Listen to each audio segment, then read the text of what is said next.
जय भीम साथियों, क्या आप जानते हैं भारत की पहली महिला शिक्षिका कौन थी? वो महिला जिसने समाज के ताने बाने को तोड़कर लड़कियों को शिक्षा का अधिकार दिलाया, वो थी माता सावित्रीबाई फुले। उनकी कहानी सिर्फ शिक्षा की नहीं बल्कि साहस, संघर्ष और क्रांति की कहानी है। साथियों, यह कहानी सभी को सुनना चाहिए और अपने बच्चों को भी सुनाना चाहिए ताकि उनके अंदर पढ़ने का जज्बा जाग उठे। पढ़ाई में गरीबी मायने नहीं रखता। साथियों, आज हमारे बहुजन भाई सोचते हैं कि हम अपने बच्चों को कैसे पढ़ाएं। यह कहानी आपको हिम्मत और हौसला देगा, इसलिए कहानी को अंत तक देखिएगा। और वीडियो पसंद आए तो वीडियो को लाइक और चैनल को सब्सक्राइब जरूर से जरूर कीजिएगा। भाइयों, साल था सन 1831। महाराष्ट्र के सतारा जिले के नए गांव में एक बच्ची का जन्म हुआ। नाम रखा गया सावित्री। साथियों, ये लोगों ने देखा कि एक बच्ची जन्म लिया है, लेकिन ये नहीं जानते थे कि आगे चलकर ये इतिहास लिख डालेगी। साथियों, समाज में उस समय का दौर ऐसा था कि महिलाओं को पढ़ाना तो दूर, उन्हें इंसान भी मानना बड़ा सवाल था। और यह सवाल था उस समय के संविधान का। साथियों, उस समय का संविधान था मनुस्मृति, जिसमें महिलाओं को इंसान भी नहीं माना जाता था, लेकिन उसके बावजूद के सुधारने की कोशिश की और समाज को बेफिक्र कर माता सावित्रीबाई फुले ने समाज से लड़कर वो इतिहास लिख दिया। साथियों, 9 साल की उम्र में उनकी शादी 13 साल के ज्योतिबा फुले से कर दी गई, लेकिन ज्योतिबा खुद समाज सुधारक थे और उन्होंने अपनी पत्नी सावित्रीबाई को पढ़ाना शुरू किया।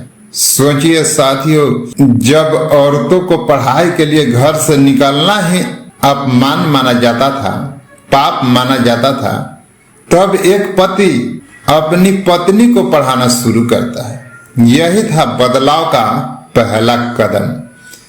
सावित्रीबाई फुले ने पढ़ाई पूरी की और फिर सन 1848 में पुणे में लड़कियों के लिए पहला स्कूल खोला।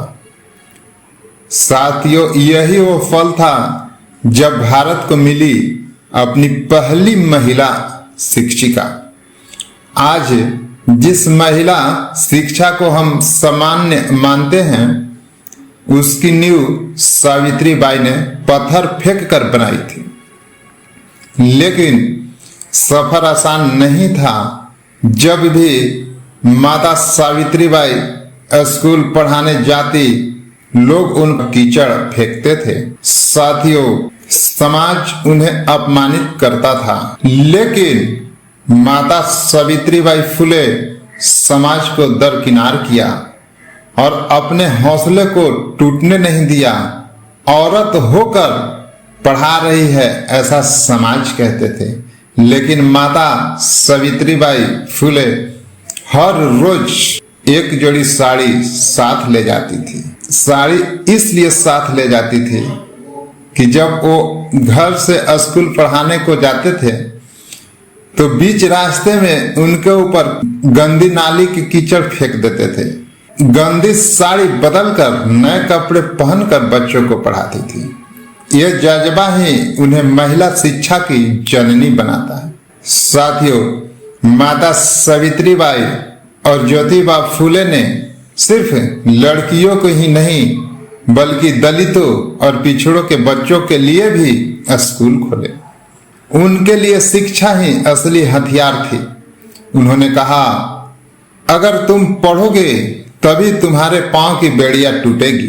साथियों, अगर माता सावित्रीबाई जज्बा नहीं भरे होते तो आज जो महिलाओं को सामान्य नजर से शिक्षिका माना जाता है वो नहीं हो पाता।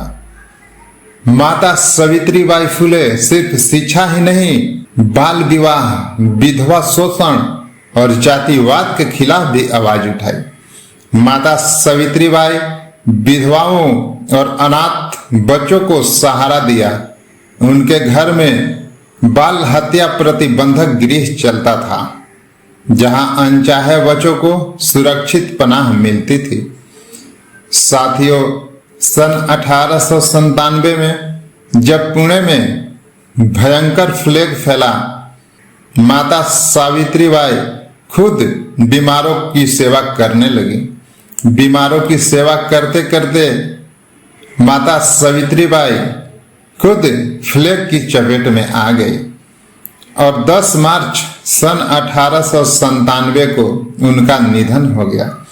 लेकिन जाते जाते भी वे मानवता का सबसे बड़ा पाठ पढ़ा गए।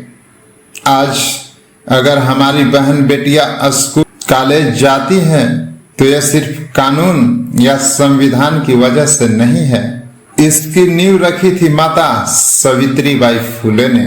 साथियों, उनकी संघर्षपूर्ण जिंदगी हमें सिखाती है कि अगर हिम्मत और शिक्षा साथ हो तो दुनिया की कोई ताकत बदलाव लाने से रोक नहीं सकती। अगर आप मानते हैं कि माता सावित्रीबाई फुले का योगदान अमूल्य है तो इस वीडियो को शेयर कीजिए ताकि हर कोई जान सके भारत की पहली महिला शिक्षिका की कहानी। और हाँ भाइयों, बंटी बहुजन चैनल को सब्सक्राइब करना ना भूले।